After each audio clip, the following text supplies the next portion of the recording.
Muy buenos días en esta mañana del 1 de mayo, donde cada una y uno de ustedes se encuentra en su hogar descansando.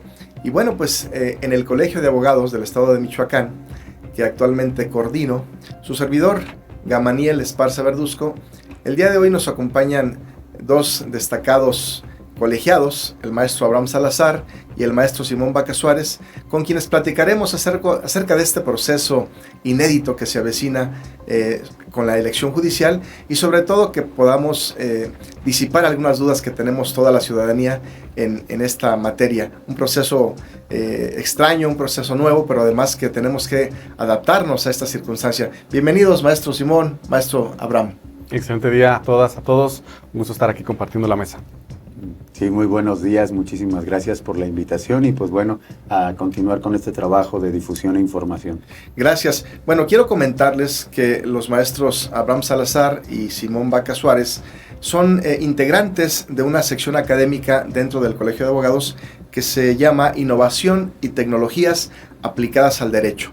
Y con esa experiencia que tienen en esta materia, bueno, pues vamos a tratar asuntos que tienen que ver también con el avance tecnológico, en el cual van a estar centradas estas elecciones y sobre todo vinculadas con el derecho, que el principal de ellos ahora es el derecho a votar para poder elegir a los mejores perfiles o a los perfiles más adecuados en esta nueva etapa que va a haber representación en el Poder Judicial y que además se suma a lo que ocurre en los otros dos poderes. Ahora todos los poderes tendrán que ser electos mediante el voto ciudadano.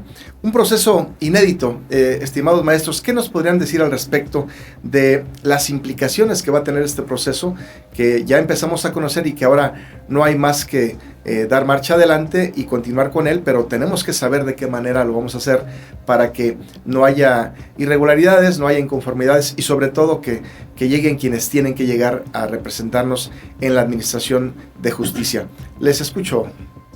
Pues yo creo que primero sería importante plantear cómo funcionaba el Poder Judicial, ¿no?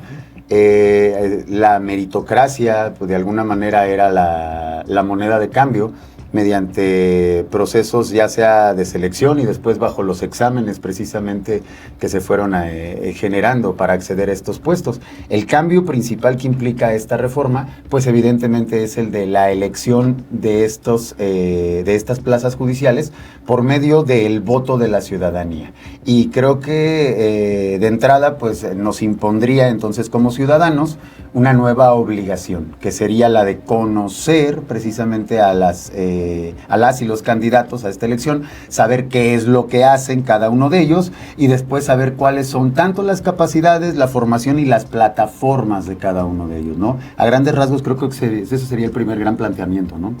Claro, y yo lo considero que es innovador porque en la historia reciente no ha habido una experiencia como esta, donde la población tenga que voltear a ver tan de cerca qué hace el Poder Judicial y luego, como dice Abraham, qué hacen los que aspiran a estar dentro del Poder Judicial para hacer la función del Poder Judicial de la forma en que estamos acostumbradas y acostumbrados, porque creo que algo que podemos tener en cuenta es hay mucha confianza para el Poder Judicial, se espera que sea el poder que dé el equilibrio, que dé la certeza y que le dé seguridad. Y creo que lo podríamos decir, es un proceso innovador, porque hoy más que nunca se le apuesta a algo que por ahí se discute mucho, la madurez política de la ciudadanía. Sí, por demás interesante esta aseveración, porque además mucha gente desconoce cuáles son los cargos que se elegirán, cuáles son más importantes, cómo podemos considerar qué relevancia tiene el que se elija a un juez menor, el que se elija a un juez de distrito, el que se elija a un magistrado en el estado, un magistrado federal de circuito. ¿Cómo podríamos entender esto? ¿Cómo le podríamos hacer saber a la ciudadanía cuáles son los cargos que se elegirán en este proceso? Bien, pero yo empiezo. Dale. De los cargos más relevantes por su alcance y por el foco mediático que va a estar sobre ellos, no porque tengan una mayor relación que otros, pero sí por el impacto mediático, la Suprema Corte y el Tribunal de Disciplina Judicial, a los cuales aspira un número de personas, pero solamente 9, que sean las más votadas. ¿Qué harán en la Suprema Corte? La Suprema Corte es el último tribunal, el tribunal de máxima jerarquía en el país, por lo tanto es el más importante. donde sus resoluciones tendrán un impacto en los que están litigando, pero también en todos los tribunales del país, porque los precedentes que sienten en la Suprema Corte le servirán a los tribunales inferiores para resolver casos idénticos. Entonces, esa es una de las relevancias. Quienes ocupen la Suprema Corte tienen que ser personas con una capacidad de presente y de futuro, porque lo que van a resolver es para hoy y para lo que sigue. Y otro elemento importante, que es un tribunal innovador, es el Tribunal de Disciplina Judicial, para el cual está pensado conocer las responsabilidades de los titulares que con motivo del ejercicio de su función cometan alguna irregularidad, falta de probidad a la imparcialidad, a la independencia. Entonces creo que estos dos órganos son los más vistos, serán los más vistos. Sí, totalmente de acuerdo. Y además, anteriormente la fiscalización no llegaba a esos alcances, porque me queda claro que todas las instancias judiciales tienen visitas periódicas de revisión de su trabajo, que sea con probidad, con honradez y con cumplimiento de las atribuciones que tienen asignadas por ley. En este caso, ¿le parece importante, maestro, que podamos tener ahora una revisión, sobre todo más que disciplina, que se cumpla de una manera responsable con esta función que van a ocupar? Revisar la función judicial es uno de las agendas pendientes en la justicia, derivado de que los recursos que se tiene del litigante para cuestionar las decisiones, que ya no variarán, eso también hay que tenerlo muy claro, ya no variarán nunca las resoluciones o los acuerdos que se hayan dado, sino que simplemente se buscaría la fiscalización del trabajo judicial. Suelen ser lentos, suelen ser complicados y además suelen no tener gran efecto. ¿Por qué? Porque suelen ser los mismos órganos quienes revisan. Al generar un tribunal ex profeso para ello, me parece que sería algo interesante. Aunque acotando un poco también a ello, me parece que estamos nosotros ya votando con una madurez ciudadana a un tribunal revisor de los tribunales, y creo que no está muy claro sobre qué van a votar. Yo todavía encuentro a personas que no se dan cuenta que están votando por el fiscal revisor, o, bueno, no por el fiscal porque nos vamos a confundir, pero sí por el órgano revisor de los otros poderes. O sea, piensan que el poder judicial suelen ser los policías, los fiscales, y esto no es cierto. Estamos hablando de jueces y magistrados que son quienes revisan las reglas fijadas por los congresos para la ejecución precisamente de recursos que hacen los ejecutivos. Entonces, están votando por el árbitro.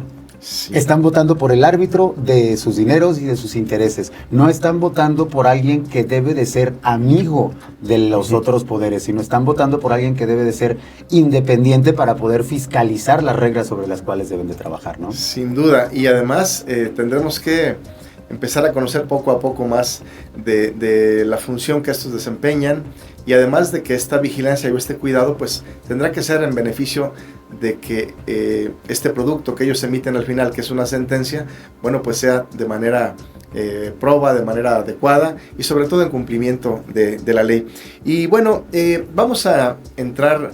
Habrá materia para platicar más adelante. Este es un tema muy extenso y sobre todo que estamos prácticamente a un mes de la elección, entonces es muy poco el tiempo, pero seguiremos con estas cápsulas informativas y quiero preguntarles cómo podrá la gente emitir este sufragio para que el día 1 de junio se puedan elegir estos nuevos cargos en el Poder Judicial del Estado y en el Poder Judicial Federal.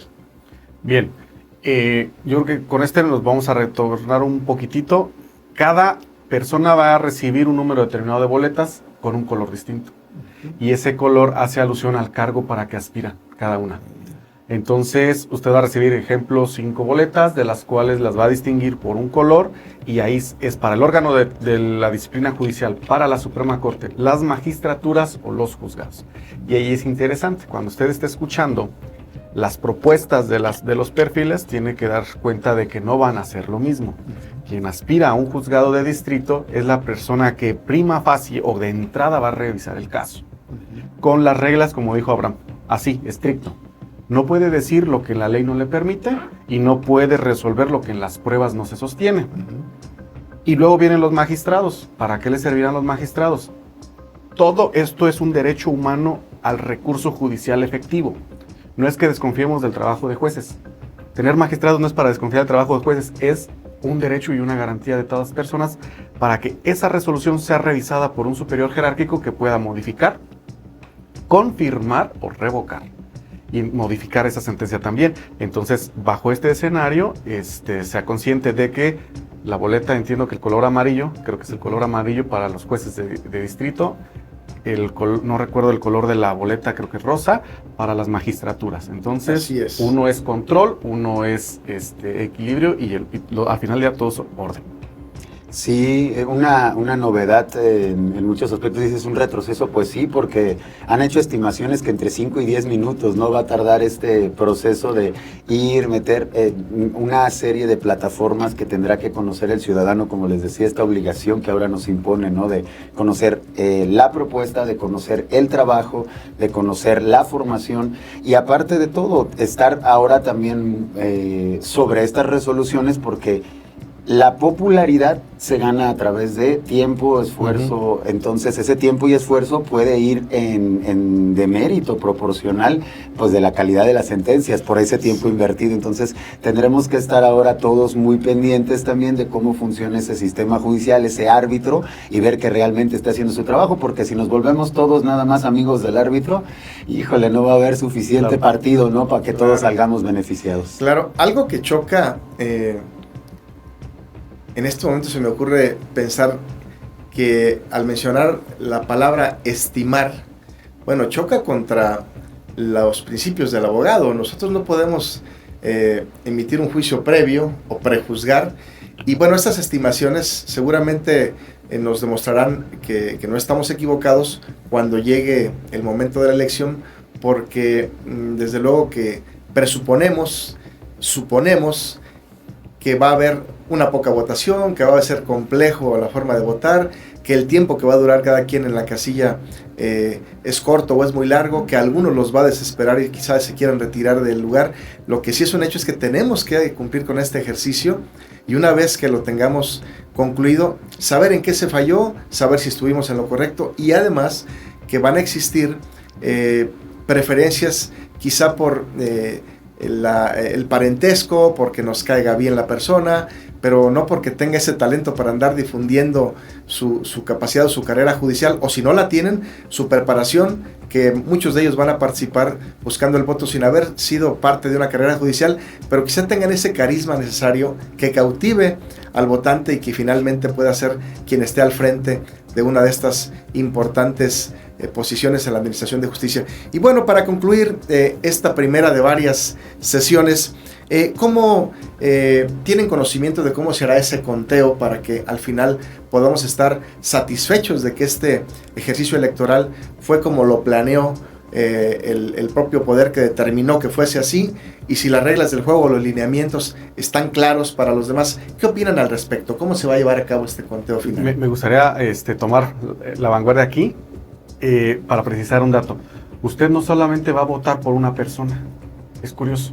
La boleta nos va a determinar el número de oportunidades, es decir, le van a entregar la boleta para la Suprema Corte y usted va a seleccionar a 9 de todo el listado. La propia convocatoria dice, se elegirán 5 mujeres, 4 hombres para la Suprema Corte. Por lo tanto, usted verá 4 recuadros en los nombres de hombres y 5 recuadros disponibles en los recuadros de mujer. Entonces, no es que usted vote solamente por una persona a la Corte, votará por todo el Pleno. Y será el número de personas que repiten esos perfiles los que le darán el triunfo a alguien. Elegiremos al Exacto. Pleno. Y le van a dar para elegir jueces de primera instancia y el número de jueces o los juzgados disponibles. Por eso encontrará usted determinado número de recuadros disponibles y entonces usted elegirá a A, a B o a C. Pero aquí es interesante, estamos acostumbrados solamente a votar por una persona y en este caso tendremos que llenar el número de recuadros suficientes de los espacios disponibles para el órgano judicial de disciplina 5, la Suprema Corte 9 y los tribunales también nos indica ahí cuántos están disponibles. Entonces usted de cada listado elegirá al perfil que conozca, aquel al que le tenga la confianza y le quiera entregar el cargo. Quiero complementar. Pues aparte con una serie de violaciones constitucionales que se han vuelto evidentes ya con eso, por ejemplo, con esa cuestión de tener que votar forzosamente a 5 mujeres y a 4 hombres del listado, ¿no? Y que se justifica bajo los cambios constitucionales que se han generado. Me parece que si tienes que elegir tú como votante por capacidades, no te podrían obligar a que tengas que hacer una cantidad específica de género, y más para el órgano supremo judicial de este país. Me parece que hay francas violaciones en el proceso y que deberemos todos de ser honestos intelectualmente en este proceso si queremos que en un futuro salga adelante, porque la reforma ya existe, ¿no? Entonces, para ir afinando tendremos que poner atención en todo esto. Sin duda, claro, sin duda se aprenderá del proceso. Por supuesto. Para cerrar la pincelada, las personas no deberían de tener la desconfianza, retomando lo que nos comentaba el presidente, las personas no deberían tener la desconfianza respecto de la emisión. Van a emitir el voto, van a rellenar completa su boleta, y la ciudadanía que está participando como observadores o funcionarios de casilla dará cuenta de cuántas boletas recibió y dará cuenta de cuántas boletas se emitieron y cuántas se entregan en blanco. Y esa lista no se mueve. Pero será el órgano federal o estatal, el electoral, el que haga el conteo. ¿Por qué? Porque como dijimos que es una boleta compleja, distinta a la que ya conocemos. Así es. Qué mayor certeza que sea el propio órgano electoral el que cuente, para evitar que se le quite el voto a alguien que válidamente debería ser un voto válido, o que se le reste, o en casos de duda, cómo resolver si puse 5 veces el mismo número, o simplemente alguien lo subrayó, eso es un voto válido, no es un voto válido, me salí del recuadro cuando quería votar. Sí. Entonces el propio órgano electoral es el que votará. Entonces creo que esa fue considero que fue una buena decisión del órgano electoral el asumirse, arrojarse la responsabilidad de hacer el conteo para que cada voto cuente, como dice ahí, ¿no? Sí, además es una muy buena determinación. Ellos son los expertos, que incluso también tienen sus dudas, nos lo han hecho saber, y qué bueno que las tengan, porque de alguna manera vamos a aprender todos del proceso. Si nos equivocamos, bueno, habrá que corregirlo.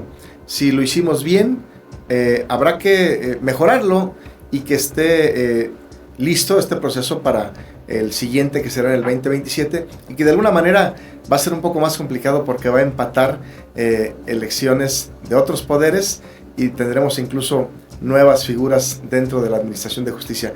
Pues les agradezco mucho que el día de hoy nos hayan permitido escucharles y conocer estos puntos tan importantes sobre este proceso electoral, y sobre todo que nos permitan una siguiente charla para que la ciudadanía conozca más del proceso y podamos ver quizás físicamente o simular algunas de las boletas para que puedan entender cómo tiene que ser esta votación, y que con eso generemos que haya más afluencia, porque esa es una de las preocupaciones, es una de las estimaciones que no hay que prejuzgar, pero ojalá que todos tengamos la disposición de participar en este ejercicio ciudadano y que nos permita tener a los mejores perfiles en la Administración de Justicia. El día de hoy, con esto concluimos. Desde el Colegio de Abogados del Estado de Michoacán, les agradecemos su presencia y al habernos escuchado. Hasta la próxima. Hasta la próxima, gracias. Hasta luego. Muy bien.